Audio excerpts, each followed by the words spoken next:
প্রিয় শিক্ষার্থী বন্ধুরা, কেমন হতো যদি আমরা তোমাদের ব্রাঞ্চে যে তোমাদের সাথে সরাসরি কথা বলতাম আমাদের সার্ভিস সম্পর্কে।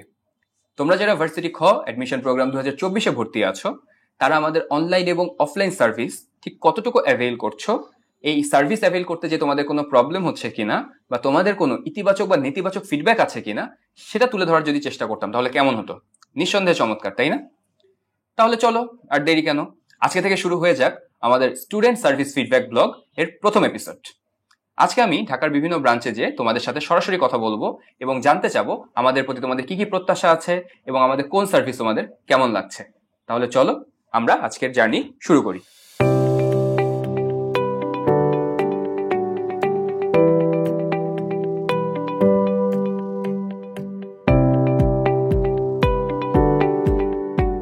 আসসালামু আলাইকুম সবাইকে।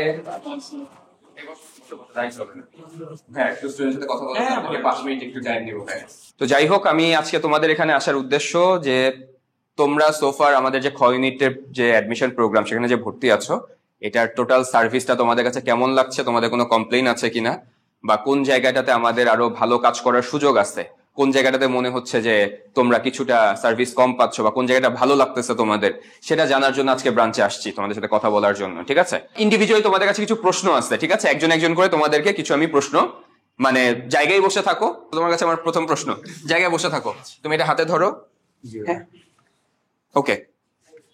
প্রশ্ন ব্যাংক মাস্টার ক্লাস এবং হচ্ছে যে আমাদের মানে প্রশ্ন ব্যাংক যে মাস্টার প্রশ্ন ব্যাংকটা আছে সেটা কি তুমি পড়তেছো কিনা, পড়লে তোমার কেমন লাগতেছে? জি ভাই, সেটা তো অবশ্যই। মাস্টার প্রশ্ন ব্যাংকে হচ্ছে আপনার গত বছরের বা প্রিভিয়াস ইয়ারের সবকিছুই তো একসাথে দেওয়া আছে, সেটা আমাদের আসলে উপকার হচ্ছে।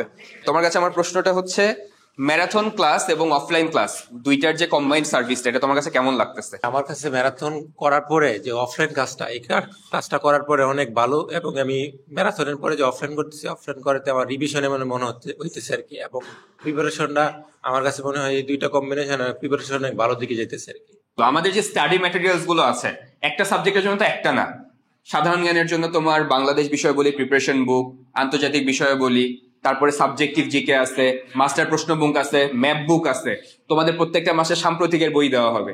তো আমাদের যে মানে গোছানো এবং মানসম্মত স্টাডি ম্যাটেরিয়ালস, এটা আসলে তোমার কাছে মানসম্মত মনে হচ্ছে কিনা, আর হইলেও তোমার কাছে কেমন মনে হচ্ছে, এটা কে বলতে চাও? আমাদের যে স্টাডি ম্যাটেরিয়াল গুলো আছে সেগুলো হচ্ছে মানে আমার কাছে অনেস্টলি যেটা বলতেছি সেটা মানে প্রিন্টিং কোয়ালিটি বা ম্যাটেরিয়ালস এর যে কোয়ালিটি, সেটা আমি এটা পড়ে আমার কাছে সবকিছু হচ্ছে গোছানো লেগেছে। সবকিছু সিরিয়াল বাই সিরিয়াল দেওয়া আছে এবং আমার জন্য যতটুকু দরকার আমি ততটুকুই পড়তে পারবো, এটা হচ্ছে কথা। প্রতিদিন রিটেন এবং এমসিকিউ যে পরীক্ষা দিচ্ছ তোমরা, তোমাদের ডেইলি এক্সাম, উইকলি এক্সাম, এই এক্সাম গুলোতে তোমাদের আদৌ কোনো লাভ হচ্ছে কিনা, মানে ডেইলি এক্সাম বা উইকলি এক্সাম এবং তোমাদের যে সেন্ট্রাল মেরিট দেওয়া হচ্ছে, একটা কম্পিটিশনের ভিতর যে তোমরা ঢুকে গেছো, এটাতে তোমরা কেমন উপকার পাচ্ছ, এটা কে বলতে চাও? Very good. ডেইলি এক্সাম গুলোর ক্ষেত্রে যেটা হয় সেটা হচ্ছে একটা ক্লাস করার পরে আমরা অনেক সময় পড়াগুলো ফালায় রাখি, পড়াগুলো পড়া হয় না। বাট যখন একটা এক্সামের ডেডলাইন থাকে, অ্যাটলিস্ট ওই এক্সামটা মিনিমাম পাস করার জন্য বাসায় যে SMS যাবে সেটার জন্য আমরা পড়ি। আর সেকেন্ডলি যখন মেরিটটা হচ্ছে আমার সেন্ট্রাল এবং ব্রাঞ্চ ওয়াইজ দিতেছে, তখন রেগুলার আমি ওটাকে অবজার্ভ করতেছি যে আমার আগের মেরিট কত আসে এবং নেক্সট এক্সামে মেরিট কত আসে। সেটা আমাকে হেল্প করতেছে আরো বেশি কম্পিটিটিভ হওয়ার জন্য। যে আজকে আমার মেরিট হচ্ছে 1000-এর আগে আসছে, আমি ট্রাই করবো জিনিসটাকে আরো সামনে নিয়ে যাওয়া, টপ 500-এর মধ্যে আসা, টপ 100-এর মধ্যে আসে, এরকম একটা মান্থলি গোল নিয়ে আমি আগাইতে পারি। সেটা আমার জন্য মনে হয় যে এক্সামে রেগুলার মনোবেশ করা, একটা গোল ফিক্স করা, রেগুলারলি রুটিন মেনটেন করার ক্ষেত্রে অনেক বেশি মোটিভেশন দেয়। আজকে রাতে অনলাইন ক্লাসে সবাই জয়েন দিও, হ্যাঁ ঠিক আছে। জয়েন দেওয়ার পরে আমি যখন বলবো কই থেকে আসছে, সবাই বললো যে মিরপুর ব্রাঞ্চ, তাহলে আমার মনে হবে যে এই স্টুডেন্ট গুলাকে আজকে আমি দেখে আসছিলাম। হ্যাঁ, ওকে, দেখা হবে তাহলে। আমার জন্য দোয়া করো, তোমাদের জন্য দোয়া থাকলো। আল্লাহ হাফেজ ভাইরা।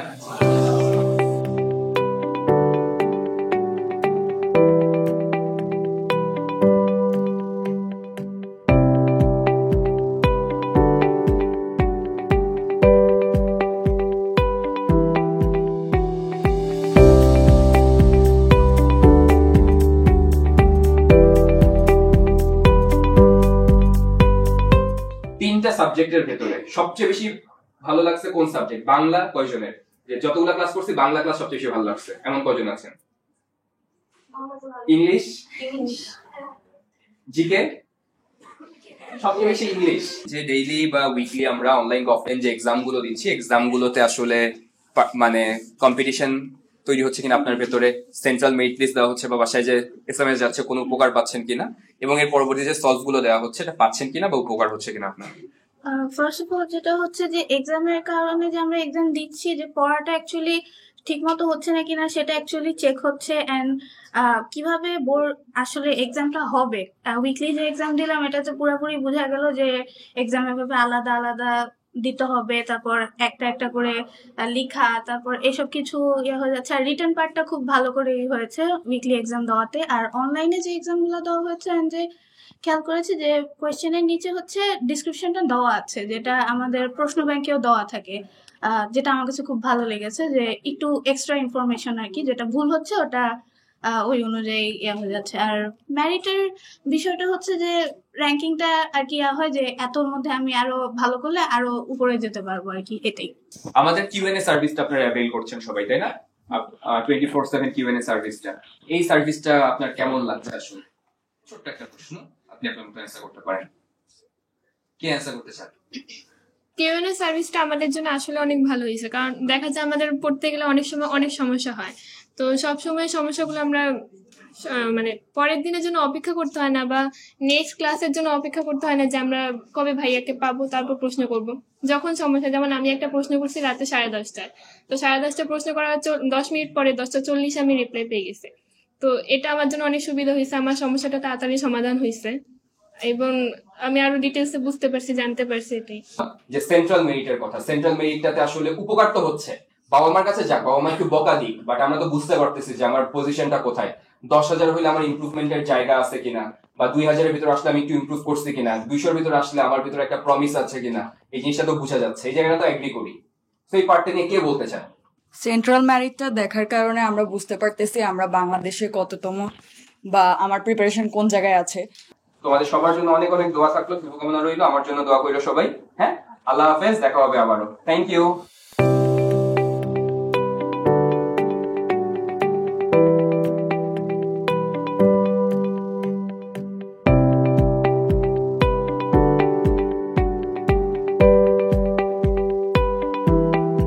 আমার পরিচয় দিয়ে নেই, আমি শাহরিয়ার বাবলা, উদ্ভাসন মেশে আমি ইংরেজি আর সাধারণ জ্ঞান পড়াই। যারা ম্যারাথন ক্লাস হয়তো করেন, আমার সাধারণ জ্ঞান ক্লাস হয়তো কম বেশি অনেকে করেছেন। তো কিছু আপনাদের উদ্দেশ্যে কিছু প্রশ্ন থাকবে এবং আপনাদের কাছে আমরা আসলে ফিডব্যাক গুলো জানতে চাচ্ছি। আপাতত আমাদের সবার মেইন টার্গেট কি? Dhaka university. Dhaka university target করে তো আমরা পড়াশোনা করব। এরপরে যখন যে পরীক্ষাটা হবে তার আগ দিয়ে আমরা ওইটার বই পড়বো। যেমন আপনাদের রাজশাহী বিশ্ববিদ্যালয়, জাহাঙ্গীরনগর বিশ্ববিদ্যালয়, প্রত্যেকটা ইউনিভার্সিটির জন্য আলাদা প্রশ্ন ব্যাংক দেওয়া হবে আপনাদের। ওটা এখন থেকে তো পড়ার দরকার নেই। তেমনই হবে গুচ্ছ পরীক্ষা যখন হবে তার 1 সপ্তাহ 1.5 সপ্তাহ আগে থেকে আপনি ওটা পড়বেন। আমরা আপনাদের সবকিছুর যাতে একটা ভালো পরীক্ষা দিতে পারেন এরকম একটা কমন প্রিপারেশন নিয়ে দিচ্ছি। এরপরে আসি হচ্ছে আপনাদের সবাই ডেইলি এক্সাম দিচ্ছেন, তো উইকলি এক্সাম কয়জন দিয়েছেন হাত তুলি? গতকালকে উইকলি এক্সাম হয়েছে না? এক্সামের কোয়েশ্চেন কেমন মনে হয়েছে? সহজ, কঠিন নাকি স্ট্যান্ডার্ড? কি মনে হয়েছে? বেশি কঠিন মনে হয়েছে? মোটামুটি যা পড়ছেন বা বইয়ে যা আছে সেখান থেকে অনেক কিছু আসতেছে না? ভার্সিটি, ঢাকা ভার্সিটির প্রশ্ন একদম স্ট্যান্ডার্ডই হবে। সকল শাখায় যে আমরা সম্মিলিত একটা মেধা তালিকা দেই, যে অন্য জায়গাগুলোতে তো ব্রাঞ্চ ওয়াইজ মেধা তালিকা করা হয়, কিন্তু আমরা তো সারা দেশ জুড়ে মেধা তালিকাটা করি। এইটা করাতে আসলে উপকার হয়েছে কিনা, এটা নিয়ে কে কথা বলতে চান? একটু হাত তুলেন।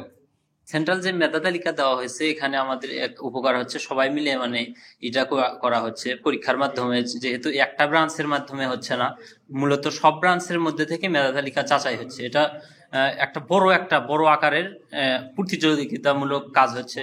এতে আমাদের অনেক লাভবান হচ্ছে এবং আমরা দেখতে পাচ্ছি প্রথমের দিকে আমরা মার্ক একটু কম পাচ্ছি, কিন্তু তখন দেখা যাচ্ছে সর্বোচ্চ লেভেলে মার্ক কে পেয়েছে, তখন তার দিকে ধাবিত হয়ে এবং তার চেয়ে একটু বেশি করার চেষ্টা করতেছি ইনশাল্লাহ। এখন থেকে জাস্ট একটু বেশি পড়ে পড়াগুলো কভার করে ফেলেন ইনশাল্লাহ। ওকে ভাইরা, আল্লাহ হাফেজ, দেখা হবে আবারও। হ্যাঁ, আসসালামু আলাইকুম। আসসালামু আলাইকুম।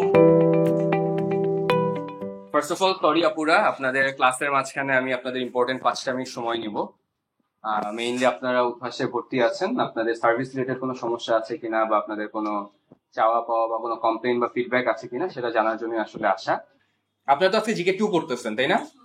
জিকে 1 আপনাদের কি ছিল? একদম প্রাচীন বাংলার ইতিহাস, একদম সেই জনপদ থেকে শুরু করে 47 পর্যন্ত।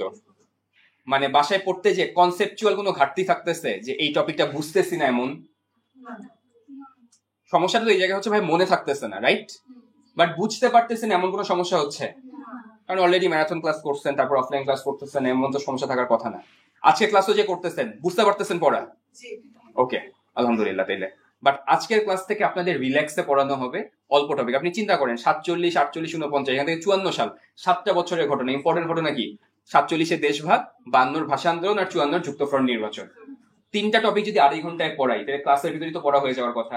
আজকে ক্লাসে সবাই মনোযোগ দিয়ে করবেন, এন্ড তারপরে আমাকে ক্লাসের শেষে আমি জিজ্ঞেস করবো এখানে ফার্মগেট ব্রাঞ্চের স্টুডেন্ট আছো কিনা, তোমরা আজকে বলো আমাকে আজকের ক্লাসটা তোমার কাছে ওভারবার্ডেন মনে হয়েছে কিনা। তো আপনাদের জন্য এটা বোঝার জন্য বলে রাখলাম যে সামনের দিকে যত জিকে ক্লাসগুলো আছে প্রেশার আস্তে আস্তে কমে আসবে আপনাদের উপরে, সো টেনশন করেন না। হ্যাঁ, আস্তে আস্তে প্রিপারেশন ভালো হবে। আমরা যে ম্যারাথন ক্লাস করতেছি প্রত্যেক সপ্তাহে আমাদের জিকে, বাংলা, ইংলিশ এবং শুক্রবারে আমাদের সাবজেক্টিভ ক্লাসগুলো হচ্ছে। ম্যারাথন ক্লাসের পরে আমরা অফলাইন ক্লাসে আসছি, এতে করে আমাদের বেসিক বিল্ড হচ্ছে কিনা বা আমাদের একটু হলেও উপকার হচ্ছে কিনা, কি মনে হয় আপনাদের? থ্যাংক ইউ সবাইকে অনেক কষ্ট দিলাম, অনেক গুরুত্বপূর্ণ সময় নষ্ট করলাম। আমার জন্য দোয়া করবেন, কোনো কথায় মন খারাপ করে থাকলে মাফ করে দিবেন। ইনশাল্লাহ দেখা হবে আবারও। সেই পর্যন্ত সবাই ভালো থাকেন, সুস্থ থাকেন।